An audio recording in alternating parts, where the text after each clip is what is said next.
Yo, what's up, everybody? I was watching this, I saw this sign on the bus. It said, go to college. It was talking about going to college and becoming a career as a nurse, as a, a child care provider. And the thing is, like, all these schools teach you is to go to school, get a marginal education to work for white people. That's what it's all about. Black people, 98% of black people in America go to school so they can work for white people. If it ain't 98%, it's more than half. I know a lot. Most black people go to college to get an education to work for white people. That's what public school teaches you. Public schools gives you a marginal education and teaches you how to work for white people. And that's why black people don't have wealth in America. There's no black wealth in America. I was watching a movie last night with who was it? It was Forrest Whitaker. It was Forrest Whitaker and Angela Bassett. It was a Christmas movie. And they were showing 125th Street. Now look at 125th Street. And they were talking about how 125th Street is like a major shopping district for black people. But really, what 125th Street is a fucking river where all the money leaves the ghetto. All the money leaves 100. This is the main river right here. This is. All these stores right here take money, but they don't give anything back to the neighborhood. None of these stores. All these stores. And that's what the government endorses.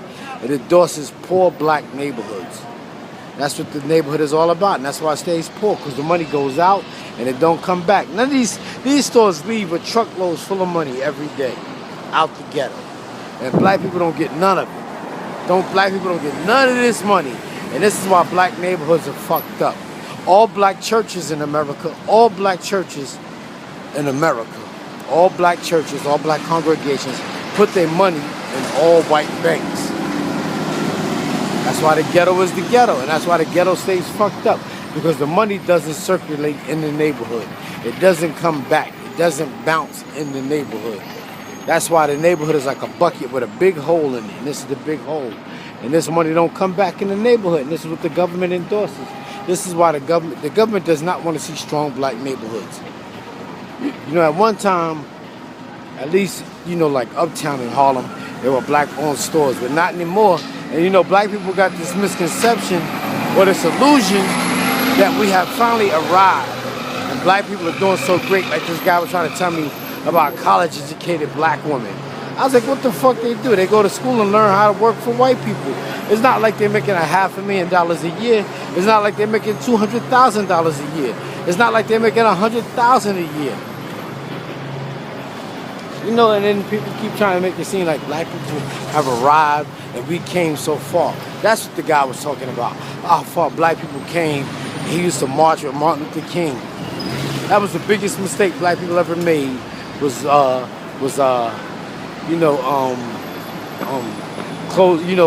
can't think of the fucking name.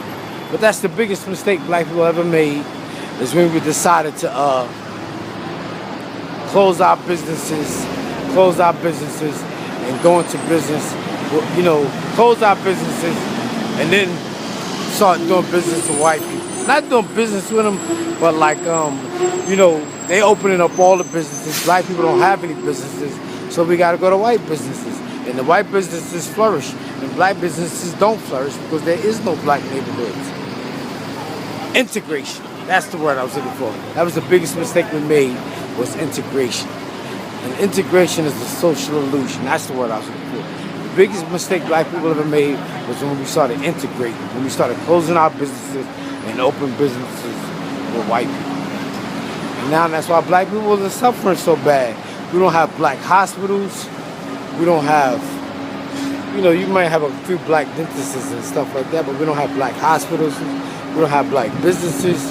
You could go across America and you can't find one business more than 3 stories high owned by a black man. When you think about it, Bill Gates alone has more money than every black man in America put together. Something to think about.